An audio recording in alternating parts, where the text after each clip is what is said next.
morning so that we are doing so. Welcome to our Thursday book launch. Today is an exceptional day because it's not just one, but it's a double book launch with Kimberly L. Becker. My name is Malika Albrecht, and I am the founding editor of Redheaded Stepchild. We only accept poems that have been rejected elsewhere. Kimberly, we've done one of your poems, and I think we have Maureen and Karen too. Christy, you're gonna have to send some more work.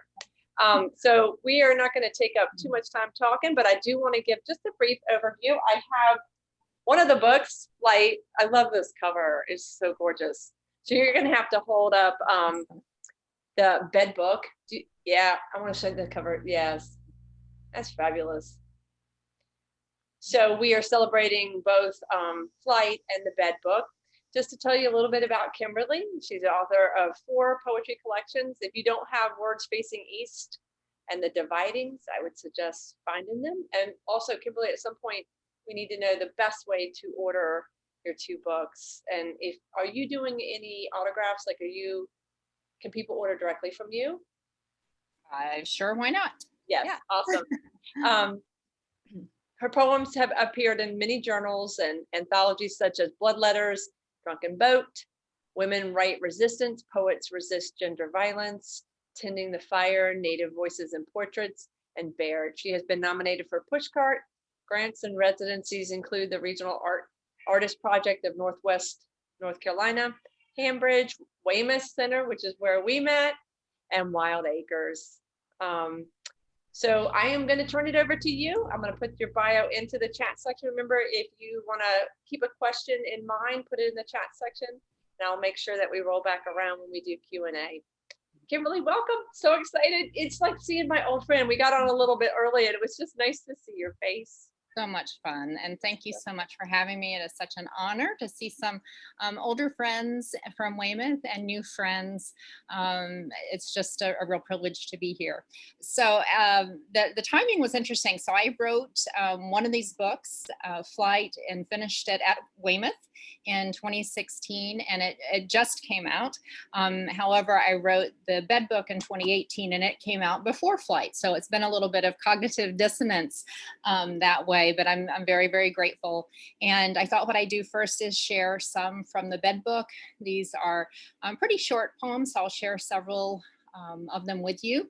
I was just sharing before we started taping that this was a book I wrote in about 6 hours on a Wild Acres residency in North Carolina. I wasn't feeling particularly well that morning and stayed in bed and had an idea about writing a book about poems having to do with beds. So that's how this book came into being. One poem was written after the fact, but this never happened. So it'll probably never happen again that I have a book that's kind of writes itself. My favorite part of the book, honestly, is probably the cover by Frida Kahlo.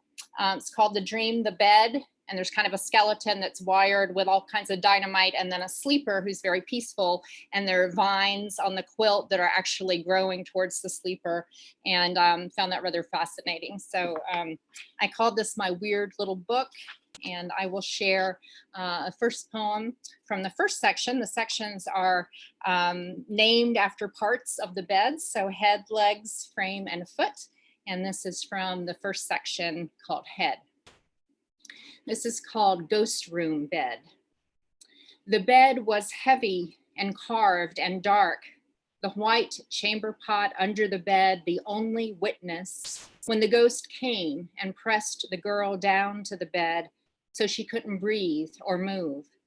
The girl waited for it to be over, waited for the ghost to leave. She never breathed a word to anyone. Never breathed again, not really, not freely. Never relieved herself of the many-chambered story. The ghost room bed was heavy and carved and dark. The chamber pot under the bed still holds the never-emptied waste. Its overfill still spills and smells and goes unremarked. This next one is called The Little Bed. What we called the little bed came apart to slats, carved head and footboards, legs with frame as if a bed had body parts. Custom narrow mattress slid down inside, body into shallow grave. Daybed, nightbed, depending on that generation's use. Your son graduated to little bed from crib by window with blue drapes and shadows of birds. You put a guardrail on the little bed as if your son would drive too fast in sleep. There were no guardrails on your beds, no guards within, without. This one is called Bed in the Jungle. The bed in the jungle had green-leaved canopy, low growl of large animal you couldn't see since your head was down, but later knew must have come from him. You pretended you were on safari. He told you he'd been to a real jungle and that camouflage was important. Never tell, never be seen. It was your secret game.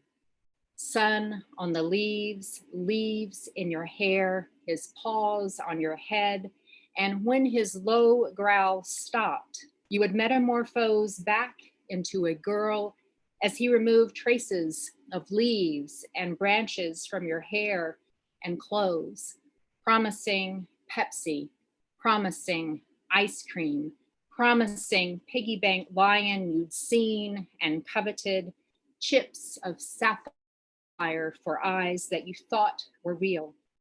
Meanwhile, your imaginary lion follows you from the jungle as dense green closes behind, leaving no sign of maneuvers.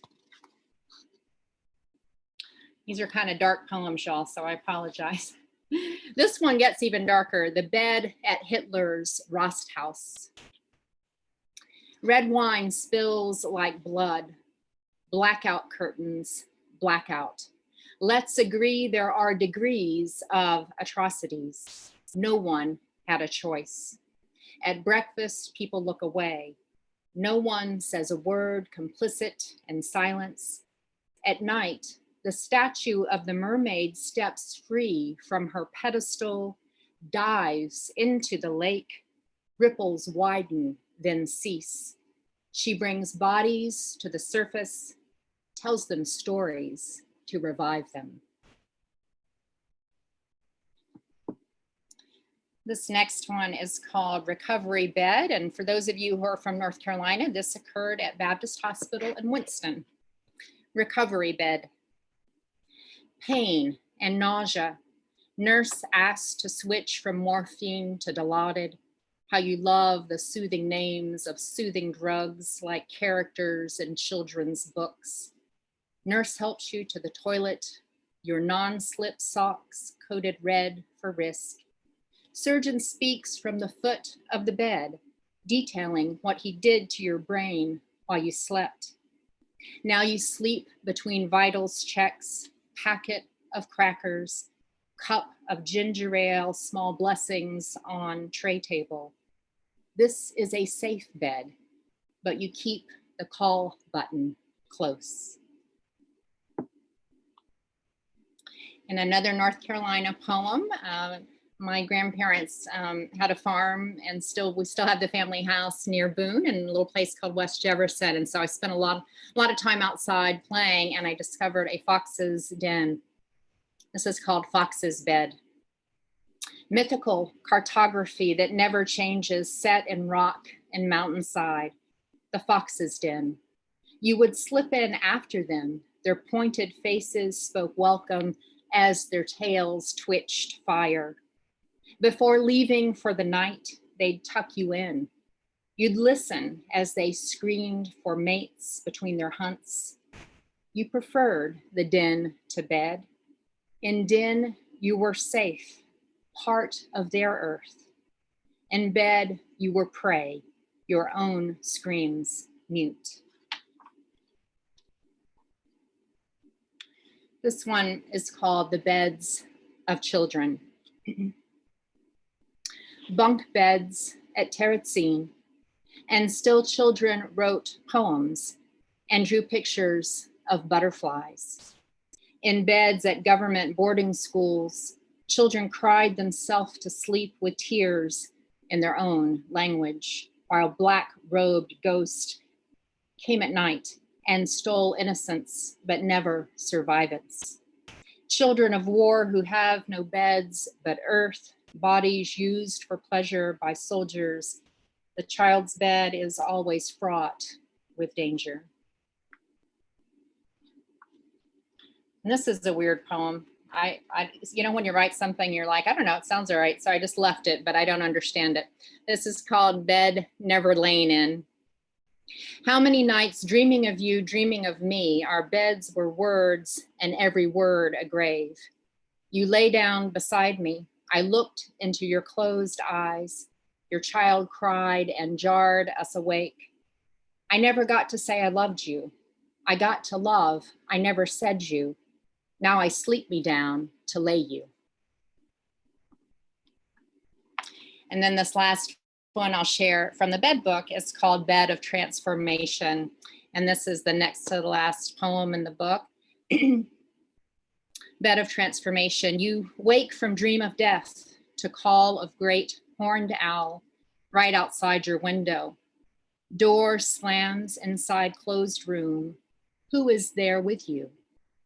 In dark room, in dark bed, in dark of night, you see with bright clarity how you must die to former self.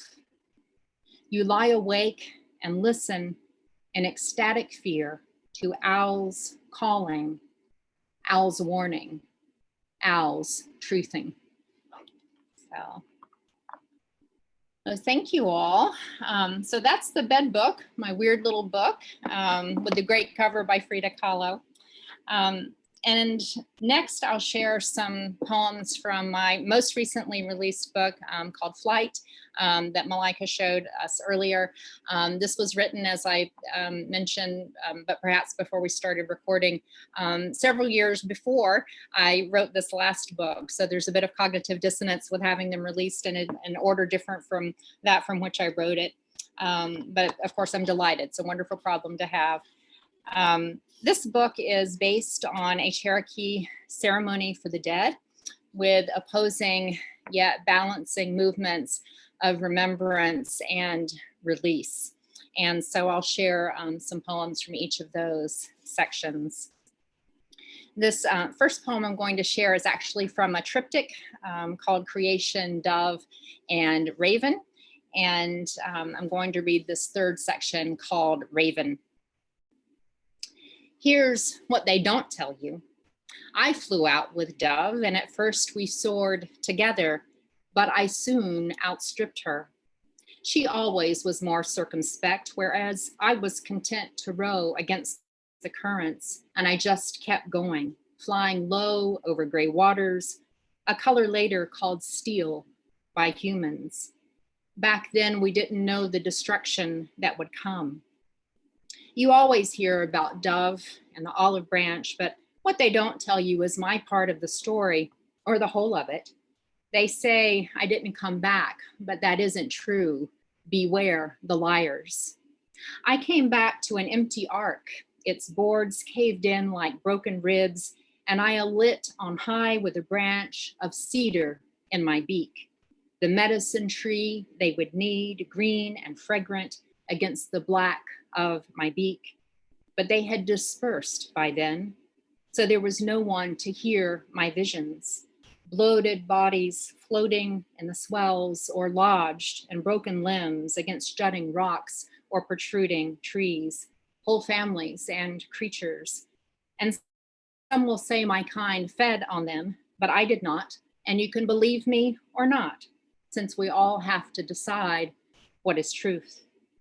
And the sun was an eye of knowing, almost cruel in its heat, finally drying everything, blanching femur and humerus to the most brilliant white, after flesh had slipped away and become nourishment for the ravening fish and birds of prey. But all that time I prayed, and finally the waters dried up, yet still I sang a harsh song of renewal because someone had to do it. What else could I do? And as I sang, the insects gathered in contralto chorus, and the worms writhed and were picked off. By then I was exhausted, so I folded my wings over my head and over eyes that had seen too much, but I continued to hum and slept with one eye open so I could see what might be coming, because something always is. This next one is called Copper, and it's for Billy. My hospice patient tells me that my hair in the light is the same color as his dead partner's. Billy says his partner wore a ponytail, as I often do, but today my hair is loose, and something about the glint of it causes his eyes to light up, and he pronounces copper, not brown, but copper. I sit in silent deference and feel anointed by his intimacy of shared memory. Billy tells me that after his partner died, he honored his partner's wish that a lock of hair be given to the mother, even though she condemned their love as sin and AIDS as punishment. His face goes private for a moment. He closes his eyes and touches his graying, curling hair. He is letting it grow long, even though his home health aide says it will add time to Billy's bath. I make a note in my chart that this is spiritually significant. I tell him he is handsome. We sit in thought for our respective long-haired lovers, past and present. When we return from reverie, we talk about religion, all the shit that's in the Bible, who slept with whom, or even murdered someone, and remember the old story about Samson and his hair, his strength. We laugh and I hold his hand and he says he's glad I came. I'll cry later in the car, but I also will remember copper and recall how at a back to school night, my son's chemistry teacher showed us how copper burned with a green, surprising flame. He gave the reason for it, something to do with oxidation. All I know is I was mesmerized by the transformation. And now, having heard Billy say copper for my hair's basic brown, I am reminded that in the light and chemistry of love, we see the brightest in each other. Even a penny next to worthless can exhibit a patina, the color of lichen on stone. Turns out lichen is not a single organism, but symbiotic partnership. Through that single word, copper, my patient has conjured worlds of memory. And even though his body is failing in its fight against a stronger lion, his spirit is arrayed and shines with light. This is called Interrogation Room. You questioned your body, how it ended up down below while you watched from the ceiling. He questioned your body, knew the precise techniques to make you writhe and speak in convincing lies. Your real secrets were painted on the walls behind him, blood-blown, Lascaux, straight through hollow bones. You folded up the thunder, laid it docile in your lap, reached and bent the lightning into arrows for your finely crafted bow. Hailstones melted down the gully of your fevered spine. You walked into the flashing ocean and rode back a conqueror on your horse of surf and laid your trophies on the sand. Conch for calling, coral for cutting. This one is called the Late Unpleasantness. Whether myth or fact, the image is arresting. Wild pigs forage on the dead at Gettysburg. Bloated skin stretches tight with gas and fluid. Along with flesh, the pigs consume letters meant for loved ones. My dearest Samantha. And Bibles gnawed through to that well-worn psalm, yea, though I walk through the valley of the shadow of death, I will fear no evil. And yet they did fear, mightily and alone. All battles vary, but the same sure-snouted devourer wins in the end. You sent us clamoring up some statue to slip sunglasses on a general, then caption the photo, who's that behind those Foster grants? Years later, I return to find that the dead still inhabit these hills. Then there's the family rifle, got off Union enemy. My son hoists it to his shoulder with the ease of someone strolling into battle.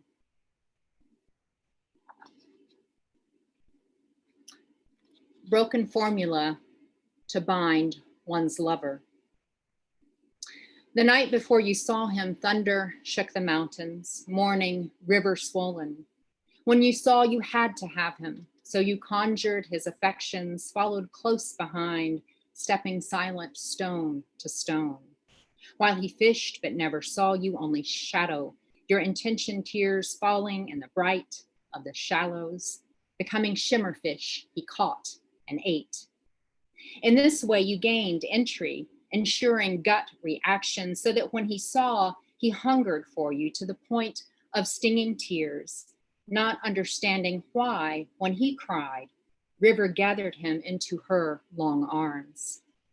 Now at night, you hold and murmur close by your now bound lover, words designed to keep him as he sleeps, drawing circles with saliva over thunder of his heart, hoping to harness his rivering blood to your dark and fascinating source. And I'll just share a couple more. This one is called Bright Star Whose Name I Never Knew. You want to show me something. We go up to your balcony, and there's the telescope you built, a circus cannon aimed at the moon. You insist I look, and there's the moon's surface like a styrofoam ball. You describe its night and day, and suddenly my eyes fill with tears at its far and sullen beauty. This is how our intimacy begins, sharing novel things and mistaking excitement for eros. The moon is waxing. You show me Saturn and Spica, that bright star whose name I'd never known. You built the telescope for your children, ground the glass, then applied the polish, and in that labor created livable luster. The moon, enduring assaults, is still peering back in obdurate existence, mirror to our own endurance in the face of unexpected griefs, ground and buffed until almost bearable. Later, you move in with your Russian girlfriend, taking your telescope with you. But before, I hear you both above laughter and wine glasses, stargazing while the moon is waning. And then lastly, I'll share the poem that really was the crux of the structure of this book coming together. And this is called Ceremony in Lieu of a Funeral in Memory of My Father. Lies to soothe the dying. I forgive you. It doesn't matter. I love you too. You keep picking through the alphabet for words to say goodbye, for words to bless the ICU and oxygen tube. The way his mouth opened like a bird when you moistened it with swabs. The softness of hands you'd never held except as a child. Prayers ascend with smoke. Circling this way, you remember. Circling that way, you release. Water's current carries what you can't. Thank you so much for listening and letting me share. Oh, thank you so much, Kimberly. It is so amazing to hear them read aloud after having read them. It was gorgeous. And the bed book, oh, because that one I had not until you had sent me a PDF, but I hadn't read it prior. So that was amazing. I have copies now. I can send you one. So. Yay, fabulous. Everybody can unmute. I like that we have a smaller group so we can be a little bit more relaxed. And Karen, I can tell you want to say something because you've got to jump in. Wow. I couldn't even type the things I was loving in those poems. I know.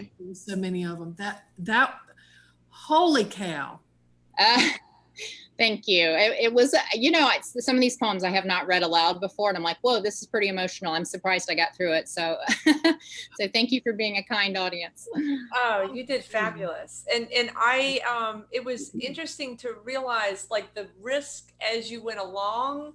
it kind of built. And so Yeah. I just applaud you for creating them Thank you. and reading them.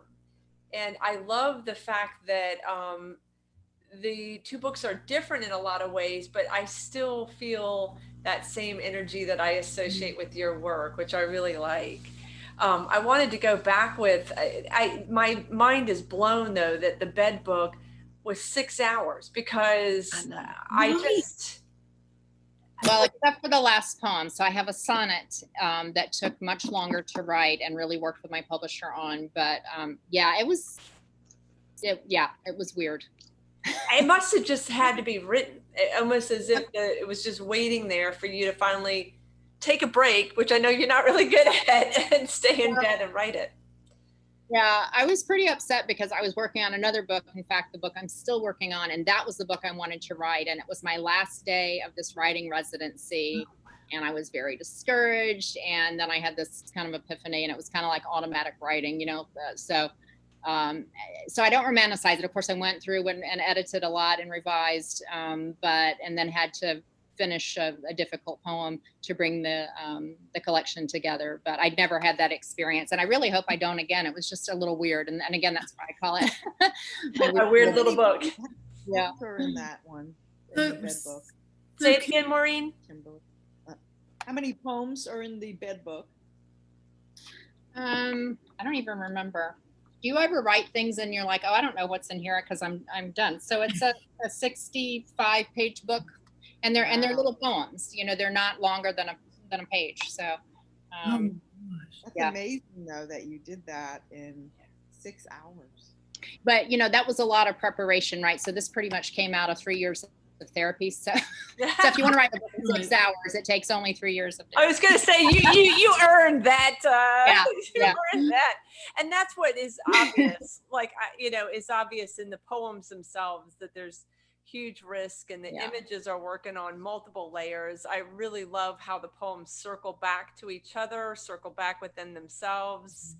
It's very masterful. And I think that's the thing that I was noticing as you were reading. I was like, that's amazing. And I know some of the comments in here, I'll send you the chat section, but a lot of us were falling in love with as if your son would drive too fast and sleep. There's just something very tender. Yeah. And that resonated with several of us. Loved Recovery Bed. Other people recognized every word, a grave, sleep me down. That was fabulous.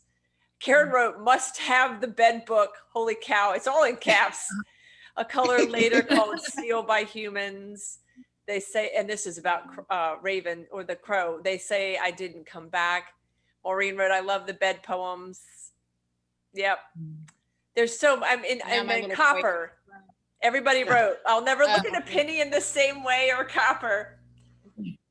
Yeah. That blew me away. That poem turned into a prose poem. It wasn't published initially as a prose poem, but my publisher really encouraged me to look at that way. And I think it works pretty well. But that was a tough one to read, and I was getting very tearful. So I was glad to know I could get through it because I do like that poem. It was a special. It's a special poem, and the history of it, and doing hospice work is incredibly. I mean, of course, that's part of your spirit. That's part of your journey, and these poems that you write are so incredibly powerful because there's so much channeled into it emotionally, and then just spiritual significance, the images, the power of the whole experience. You do a really good job of bringing that for a reader. I mean, I think we all, that's why so many people were saying, I'll never look at a penny the same way, and how Copper now has a totally different, I love all the associations springing from Copper. You'll see in the chat section. So do people have specific questions for Kimberly, or things that you want to ask?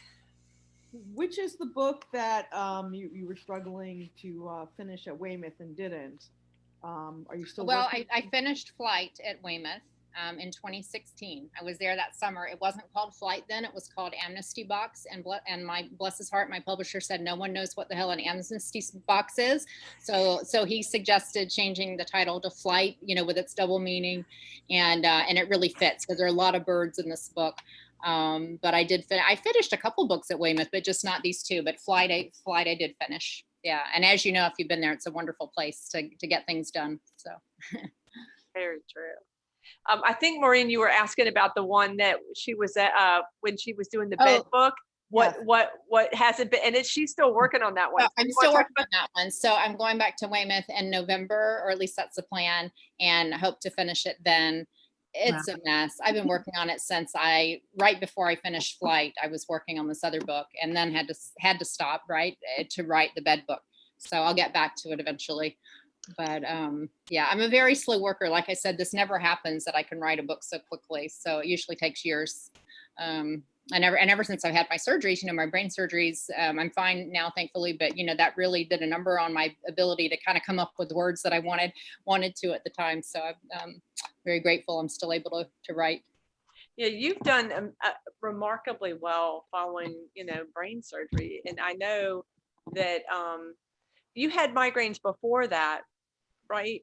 But it's been even more so post-surgery, as you expect. Yeah. I don't remember. I do vaguely remember you had brain surgery. What was if you don't mind disclosing that, or you can do it in a vague term, what was the issue? Yeah, so I don't mind sharing. In fact, if anybody's watching, it's an unusual neurological condition called trigeminal neuralgia. It's kind of like having lightning in your face. So I had one surgery to correct that, and then I had a second surgery to try to optimize that. And unfortunately, that caused some further complications. But I'm very fortunate. It was not cancer, but it was nonetheless rather traumatic, and took me a long time to be able to regain the ability to use language in the way I had been used to being able to do so. And my son, Alex, whom Malika knows, really encouraged me to listen to a lot of music that first summer. And I really think that helped kind of rebuild those connections. So. But what year were the two surgeries? Which years? 2017 and 2018. Yeah. Doing great. Doing really well. Thank you. And trigeminal neuralgia has the reputation for being the most painful experience that anybody can have. It runs through the face, that innervation, and it is horrible to treat. And it's exacerbated by wind, by cold, by heat, by pretty much living. By smelling, by talking. Yeah. But again, I'm lucky, and having and I had COVID last year, so after that, it's like I'm lucky to be here. I'm very grateful. This is a blessing to be able to be here and share poetry and focus on positive things. So, and to know that there's a safe space, right? Because when we write, or at least when I write, you realize only after the fact, holy crap, I've just put my heart on the page for the world to see. And so reading it, it was like, oh wow, it really is vulnerable, but it's also really nice to be able to make connections with other, and that's what I was other poets say. And readers. I feel like so often when you or any of us as writers take that step to be very vulnerable, it's also a way of holding space for others, who may not be able to speak for themselves or who can't find the words. And I think that act of courage has impact. And that's what I was realizing as you were reading is, so many of these poems really take these bold truth speaking or speaking truth to power. I mean, really powerful stuff. Thank you. So. Well, I'm very, very grateful for the space with you all. Hey, yeah, of course. Can't wait to hear your poetry too. I think this is an open mic, right? So I get to there is. So I was going to say, if you would like to relax some, because I know that was a lot of talking, and we've been. If people want to read for open mic, I say we could just go around. Free. Okay. Yay, Christy. Wow, look at you volunteering. No, that doesn't happen very often, does it? Instead of reading from the book tonight, because you and Karen have heard everything, I'm gonna read something new. So this is called Praise the Scavenger Hunt. I found a white sand whose black underbelly hides in the ink of my tattooed right ankle. Live hose pipes sneaking around corners, trailing between treasure hunts and dining chair forts.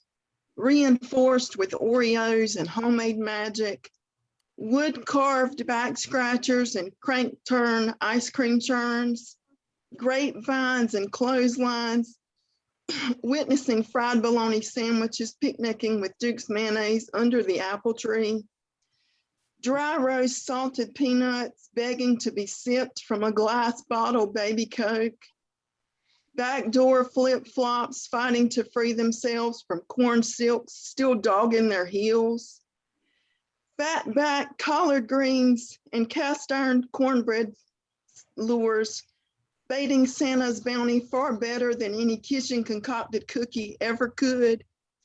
Shoeboxes bursting at the seams with used to coulds, do whats, and oh my souls. Countertops inundated with deep fried doorstop and crazy Christian casseroles, seasoned with Jesus is watching you, and don't forget bedtime prayers. Washed down with don't think you can talk to him desserts. Half full jars of grandma's molasses, waging wars against Motown melodies, oozing along the outer edges of a Percy Sledge groove, an arsenal aimed at keeping them knees stuck together. Fires I started with a dead level stare and ashes I spit from my still smoldering tongue. Shattered mirrors that cut me loose from this singular view feminine elders used to frame me. Praise the needle and thread that patched these pieces of being.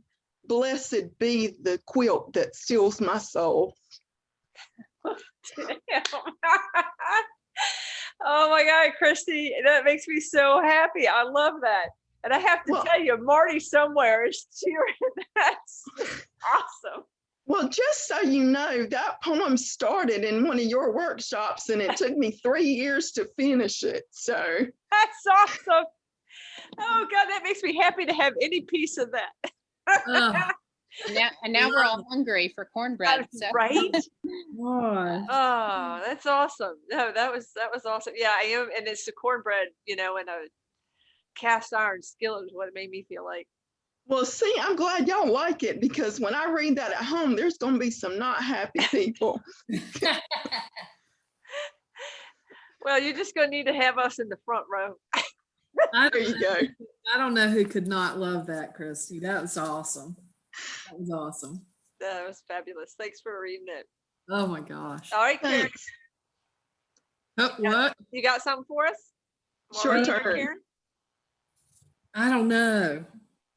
I have something if you want Yay. Oh, good. Go for it, Maureen. to. A little more than a page though. So, Go for it. things to do while trapped in an elevator. Try not to think about your parched tongue or the urge to pee. Don't think about the 5 apartments that still need cleaning or your dog at home waiting and whining for kibbles and bits. Ignore your growling stomach. Instead, focus on the unlit buttons, silver moons numbered 1 through 5. Count to 5 in English, in Spanish. Realize it's your 53rd year.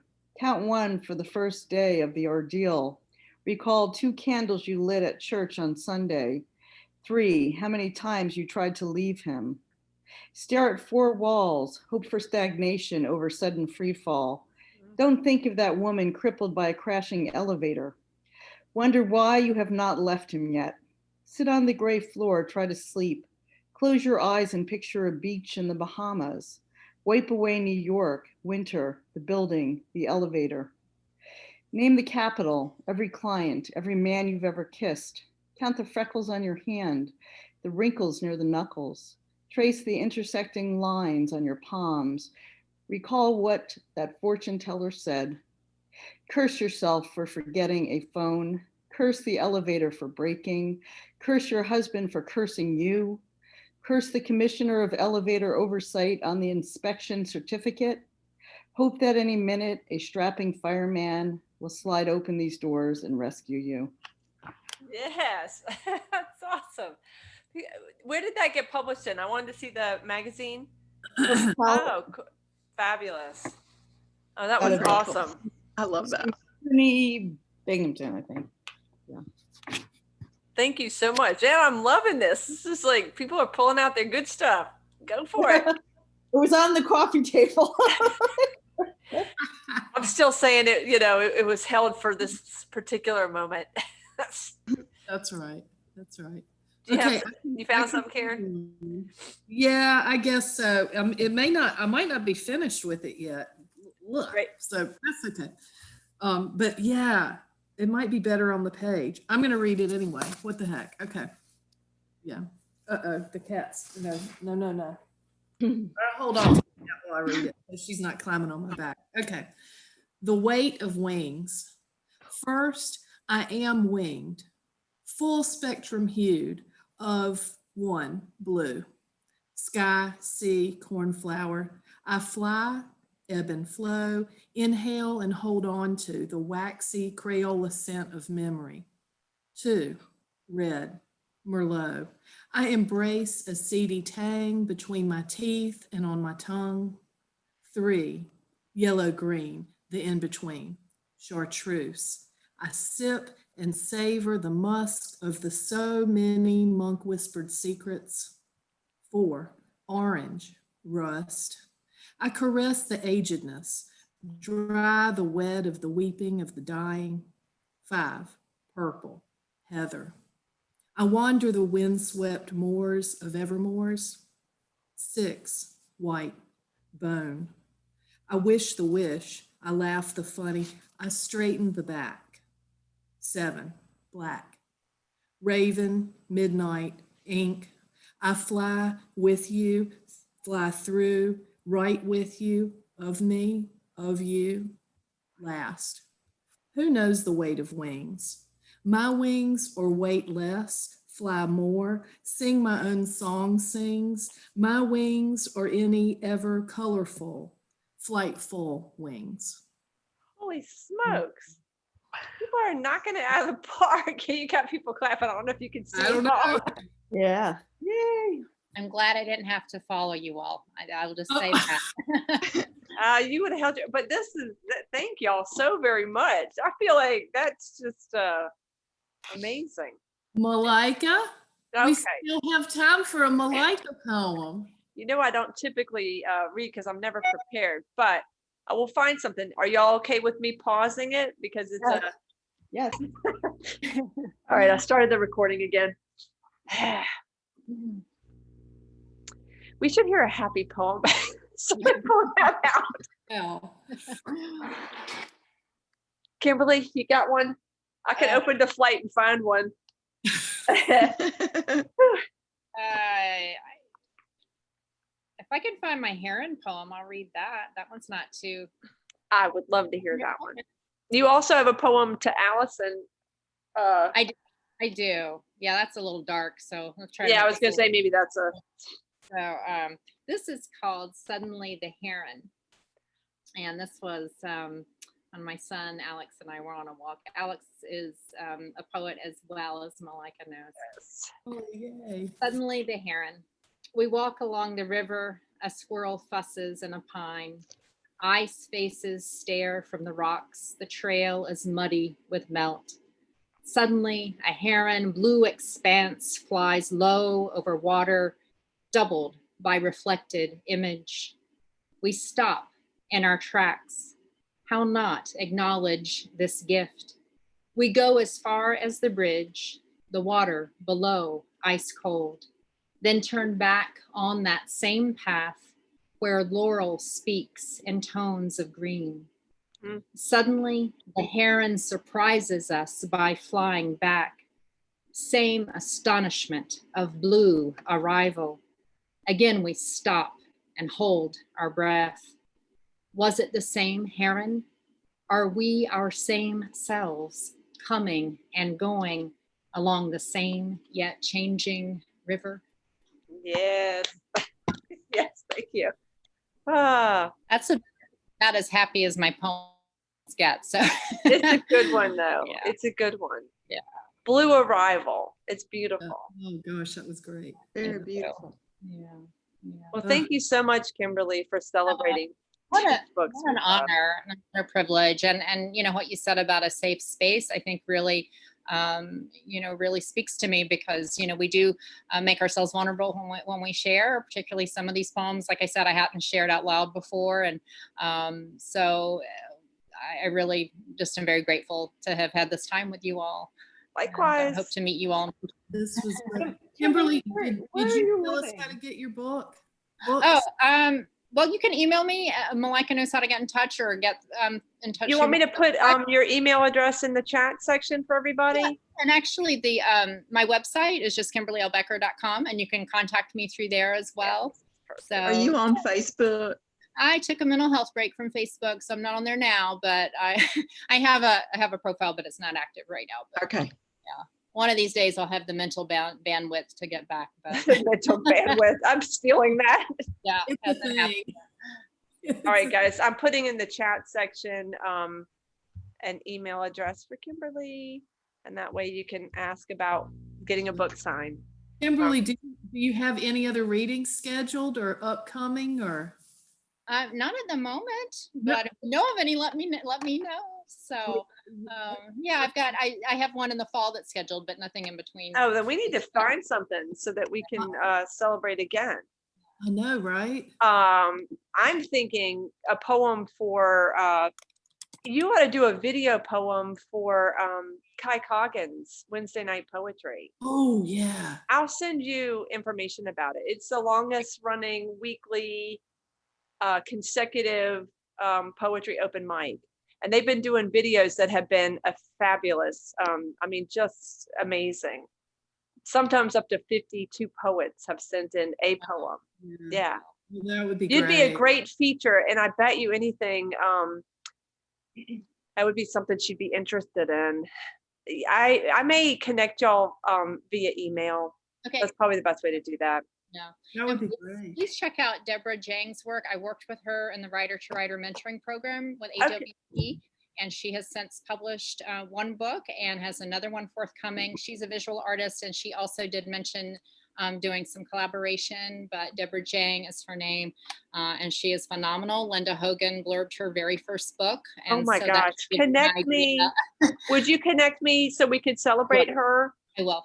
Yeah. Her yeah. work. Yeah, please do that. So I'll get you in touch with Kai and you get me in touch with Deborah. Sounds Awesome. great. All right. Thank you so Fabulous. much for the community and for the My time. pleasure. And Thank you. It was great. yeah, thank you. And Maureen, did you have a question that we missed? Yeah, my internet keeps going in and out tonight. Kimberly, are you living in the mountains of North Carolina? I was. I'm currently staying with family in Tennessee, but we Okay. do have a family home in North Carolina in the mountains. So Okay, okay. Yeah, we briefly lost her, but she's still ours. that's right. That's right. Still claim her. All right.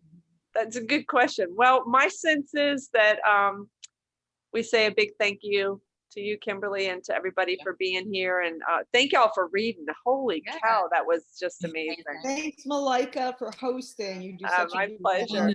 It was a great night. Yeah. Great. Good to see everybody. Gotta go. Likewise. Be well. Bye. Bye. Kimberly, I'll talk to you soon. Sounds good. Bye, guys. Bye bye. Bye.